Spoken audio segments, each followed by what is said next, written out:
ஓம் ஸ்ரீ பிரித்யங்கரா தேவியே போற்றி போற்றி. நல்லதே நினைப்போம், நல்லதே நடக்கும். சக்தி பிரித்யங்கரா குழந்தைகளுக்கு இந்த தாயின் ஆசீர்வாதம் என்றுமே முழுமையாக கிடைக்கட்டும். பிள்ளையே, இன்று உன் தாயானவள் உனக்கு ஒரு அவசர செய்தியினை கொண்டு வந்திருக்கின்றேன்.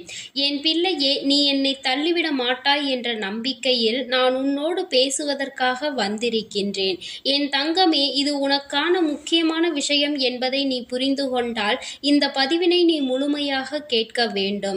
என் பிள்ளையே, உன்னுடைய வாழ்க்கை துணை பற்றிய ஒரு உண்மையை தான் இன்று உன் தாயானவள் உன்னிடத்தில் சொல்வதற்காக வந்திருக்கின்றேன்.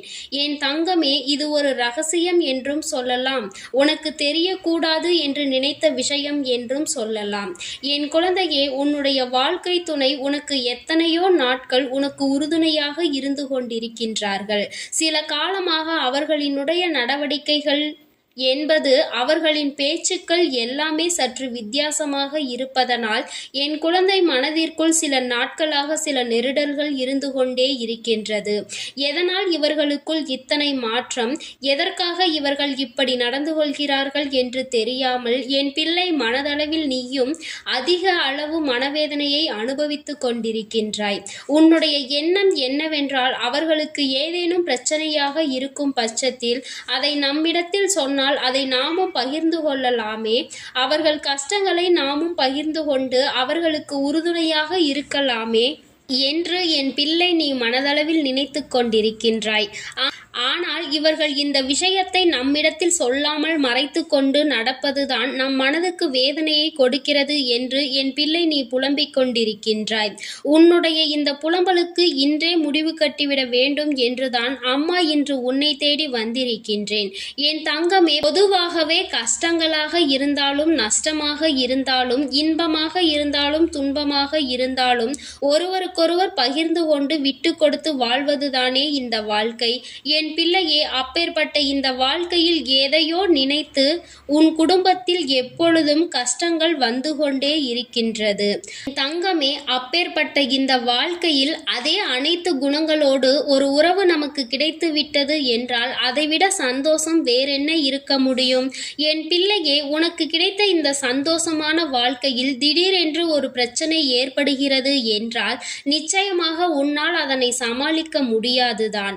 அதை உன்னால் தாங்கிக் கொள்ள முடியாதுதான். உனக்கென்று இருக்கின்ற ஒரு உறவும் உன் மனதை இப்படி காயப்படுத்தும்படி நடந்து கொண்டால் அதை உன்னால் எந்த அளவிற்கு ஏற்றுக்கொள்ள முடியும் என்பதை நான் நன்கு உணர்வேன். என் பிள்ளையே, உன் வாழ்க்கையில் இப்பொழுதெல்லாம் உன்னை சுற்றி நடந்து கொண்டிருக்கின்ற விஷயம் என்ன என்பதை உன்னால் அறிந்து கொள்ள முடியவில்லை. நடக்கின்ற விஷயங்கள் உனக்கு அதிகமான சந்தேகத்தை மட்டுமே கொடுத்து கொண்டிருக்கின்றது. அந்த சந்தேகத்தை இப்பொழுது உறுதிப்படுத்துவதற்காக தான் உன் அம்மா நான் வந்திருக்கின்றேன். என் பிள்ளையே, இவர்களுக்கு ஏதோ ஒரு கஷ்டம் இருக்கிறது என்று நீ கண்டுபிடித்து விட்டாய். ஆனால் அது என்ன கஷ்டம் என்பதை தான் உன்னால் உணர்ந்து கொள்ள முடியவில்லை. என் தங்கமே, அதே போல உன்னுடைய துணையை பற்றி மற்றவர்கள் உன்னிடத்தில் சொன்ன விஷயம் பொய்தான். அவர்களுக்கு வேறு யாரோடோ தொடர்பு இருக்கிறது, அல்லது உன்னை விட வேறு சிறந்த உறவு ஏதோ ஒன்று அவர்களுக்கு கிடைத்திருக்கிறது. இதனால் தான் உன்னிடத்தில் இத்தனை கருத்து வேறுபாடுகளும் இத்தனை பிரிவுகளும் இருக்கிறது என்று மற்றவர்கள் உன்னிடத்தில் அதிகமான புரளியை பேசிக்கொண்டிருக்கின்றார்கள். என் பிள்ளையே, ஒருவேளை அப்பேற்பட்ட குணம் ஒருவருக்கு இருக்கிறது என்றால் அதை மற்றவர்கள் சொல்லிதான் நீ தெரிந்து கொள்ள வேண்டும் என்ற அவசியம் இல்லை. உன்னால் அதனை எளிதாக புரிந்து கொள்ள முடியும். எப்படி தெரியுமா? அவர்களின் நடவடிக்கைகள் மட்டுமல்ல, ஒரே அடியாக உன்னை வெறுத்தும் ஒதுக்கி இருப்பார்கள். என் பிள்ளையே, உனக்கு அது போன்ற எதுவும் தோன்றவில்லையே. உன்னை வெறுத்து ஒதுக்கியதாக எல்லாம் உனக்கு தோன்றவில்லை. ஏதோ ஒரு கஷ்டத்தை உன்னிடத்தில் சொல்லாமல் அவர்கள் மட்டுமே அதனை அனுபவிக்க வேண்டும் என்று தன் தலையில் போட்டுக்கொள்கிறார்கள் என்பதுதானே உன்னுடைய சந்தேகம். என் பிள்ளையே, அப்பேற்பட்டவர்களினுடைய இந்த மனநிலையை நீ தெரிந்து கொள்ள வேண்டும் என்றால் நிச்சயமாக இந்த தாயானவள் என்னுடைய இந்த வாக்கு உனக்கு மிக பெரிய உதவியை செய்யும். என் பிள்ளையே, அம்மா நான் உனக்கு வெளிப்படையாக சொல்கின்றேன். இவர்கள் மனதில் இருக்கின்ற எண்ணம் என்னவென்று, எதனால் இவர்கள் இப்படி நடந்து கொள்கிறார்கள் என்று. குடும்பத்தில் எத்தனை பிரச்சனைகளாக இருந்தாலும் அதை அவர்கள் மட்டுமே சமாளித்து கொண்டிருக்கின்றார்கள். அவர்களினுடைய இந்த நடவடிக்கைகளுக்கு காரணம் இது ஒன்றே முக்கிய காரணமாக இருக்கின்றது. என் பிள்ளையே, நான் சொல்வது உனக்கு இப்பொழுதாவது புரிகிறதா? என் குழந்தையின் மனதில் இருக்கின்ற எண்ணமும் அவர்களினுடைய எண்ணமும் சரியானதா என்று அம்மா சொல்கின்றேன். என் பிள்ளையே, உன்னுடைய வாழ்க்கை துணை சில நாட்களாக இப்படிப்பட்ட எண்ணங்களோடு தான் சுற்றி திரிந்து கொண்டிருக்கின்றார்கள். அதற்கு ஒரே ஒரு காரணம் என்ன தெரியுமா? குடும்பத்தில் இருக்கின்ற சுமை அவர்களுக்கு அதிகமாகிவிட்டது. அதாவது அதிகமாக பொருளீட்ட வேண்டிய கட்டாயம் அவர்கள் வாழ்க்கையில் ஏற்பட்டு விட்டது. இன்னமும் அதிகமாக நாம் இந்த குடும்பத்திற்காக உழைக்க வேண்டும். என் பிள்ளையே, நான் சொல்வது ஆணுக்கு என்று நீ நினைத்து விடாதே. என் குழந்தையே, இன்றெல்லாம் எத்தனையோ பெண்கள் தன் குடும்ப பாரத்தை தூக்கி சுமக்கின்றார்கள். அவர்களுக்கும் அம்மாவின் வாக்கு பொருந்தும் என்பதை மறந்துவிடக் கூடாது. என் தங்கமே, தன் குடும்ப பாரத்தை அதிகமாக சுமக்க வேண்டிய கட்டாயத்தில் நிற்பதால் தன்னுடைய சிந்தனைகள் எல்லாம் சந்தோஷத்தை அனுபவிப்பதில் இல்லாமல் போய்விட்டது. எப்பொழுதும் பொருள் ஈட்டுவது, மற்ற வேலைகள் என்று தன்னுடைய கவனம் முழுமையாக அதிலேயே இருக்கின்றது.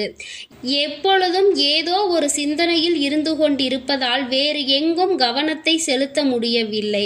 ஒரு நிமிடம் பிரிந்து விட்டால் நாம் எதை நோக்கி பயணித்து கொண்டிருக்கின்றோமோ அதை நம்மால் செய்ய முடியாமல் போய்விடுமோ என்ற எண்ணம் அவர்களுக்குள் வந்துவிடுகின்றது. நாம் அடைய நினைக்கின்ற இலக்கு நாம் நிச்சயமாக அதனை அடைந்துவிட வேண்டும். நாம் அடைய நினைக்கின்ற குறிக்கோள், இதை அடைந்துவிட்ட பிறகுதான் நாம் இந்த வாழ்க்கையில் எந்த ஒரு மற்ற செயல்களையும் செய்ய வேண்டும் என்று அவர்கள் நினைக்கின்றார்கள். என் பிள்ளையே, அப்படி நினைக்கின்ற இந்த நேரத்தில் என் குழந்தை, நீ அதனை முழுமையாக புரிந்து கொள்ள வேண்டும். அதுவே இங்கு அதிமுக்கியமான விஷயமாக இருக்கின்றது. இனிமேல் எப்பேற்பட்ட கஷ்டத்திலும் என் பிள்ளை, நீ எந்த ஒரு சூழ்நிலையிலும் அவர்கள் மனம் நோகும்படி நடந்து கொள்ளக்கூடாது. அதற்காக இந்த கஷ்டத்தை அவர்கள் தலையில் சுமத்த நான் விரும்பவில்லை என்று நீ சொல்கின்றாய் அல்லவா? கஷ்டங்கள் அதிகமாக இருக்கிறது என்று நீ நினைக்கலாம். என் பிள்ளையே, மனது உனக்கு வேதனையாக கூட இருக்கலாம். ஆனால் உன் தாயானவள் நான் சொல்வது மட்டுமே உண்மையாகும். நீ வேதனைப்படாதே என்று அவர்களுக்கு நீ ஆறுதலாக தான் இருக்க வேண்டுமே தவிர நீயும் அவர்களின் மனது கஷ்டப்படும்படி ஒரு நாளும் நடந்து கொள்ளக்கூடாது. என் தங்கமே, இப்பொழுது உன்னை சுற்றி என்ன நடந்து கொண்டிருக்கிறது என்பதை நீ தெரிந்து கொண்டாய் அல்லவா?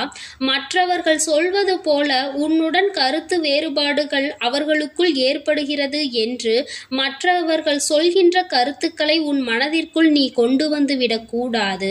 எந்த ஒரு சூழ்நிலையாக இருந்தாலும் உனக்கு வாழ்க்கையில் தவறான எண்ணங்கள் மட்டும் வந்துவிடக்கூடாது. வாழ்க்கை துணை என்பது உன்னை விட்டு செல்ல வேண்டும் என்று நினைத்தால் உனக்காக இத்தனை போராட்டங்களை தன் வாழ்க்கையில் போராடி அவர்கள் அனுபவிக்க மாட்டார்கள் என்பதை நீ புரிந்து கொள்ள வேண்டும். உன்னை விட்டு சென்று இருக்கலாம் என்று அவர் ஒரு நாளும் நினைத்தது கிடையாது. என் தங்கமே, அதனால் உன்னுடைய வாழ்க்கையில் எப்பொழுதும் நீ மட்டுமே யோசித்து அதற்கான முடிவுகளை சரியாக எடுக்க வேண்டும். என் பிள்ளையே, தன் குடும்பத்தை காப்பாற்றுவது தன்னுடைய பொறுப்பு என்று எண்ணி தன் சூழ்நிலைகளை கூட வெளிப்படுத்தாமல் அத்தனையையும் தாங்கி அவர்கள் மட்டுமே அதனை வழிநடத்தி சென்று கொண்டிருக்கின்றார்கள். இவர்கள் செய்கின்ற இந்த விஷயங்களை எல்லாம் என் பிள்ளை நீ நிச்சயமாக பாராட்டதான் வேண்டும். அவர்களை நீ எந்த விதத்திலும் சந்தேகப்பட்டு எந்த சூழ்நிலையிலும் காயப்படுத்தி விடாதே. அவர்கள் அனுபவிக்கின்ற ஒவ்வொரு சூழ்நிலைகளும் உனக்கு நிச்சயமாக நல்லதை கொடுப்பதற்காக தான். ஏதோ ஒரு வகையில் வாழ்க்கையில் முன்னேறிவிட மாட்டோமா, ஏதோ ஒரு வகையில் நம் வாழ்க்கையில் முன்னேற்றத்தை கண்டுவிட மாட்டோமா என்றுதான் அவர்கள் ஓடிக்கொண்டிருக்கிறார்கள். அவர்களை இந்த கஷ்டமான சூழ்நிலையில் இருந்து மீட்டெடுத்து விட நீதான் அவர்களுக்கு உறுதுணையாக இருக்க வேண்டும். என் தங்கமே, உன்னுடைய எண்ணங்கள் எப்பொழுதுமே நேர்மறையான எண்ணங்களாக மட்டுமே இருக்க வேண்டும். எதிர்மறையான எண்ணங்களை உன் மனதில் இருந்து முதலில் தூக்கி எறிந்துவிடு. அவர்களினுடைய கஷ்டங்களை நீ உணர்ந்து அவர்களுக்கு எப்பொழுதும் உறுதுணையாக இருக்க வேண்டும். உன்னால் முடிந்த உதவிகளை மட்டும் அல்லாமல் உன்னால் முடிந்த ஆறுதலையும் அவர்களுக்கு கொடுக்க வேண்டும். உன்னோடு நான் இருக்கிறேன் என்ற நம்பிக்கையை கொடுக்க வேண்டும்.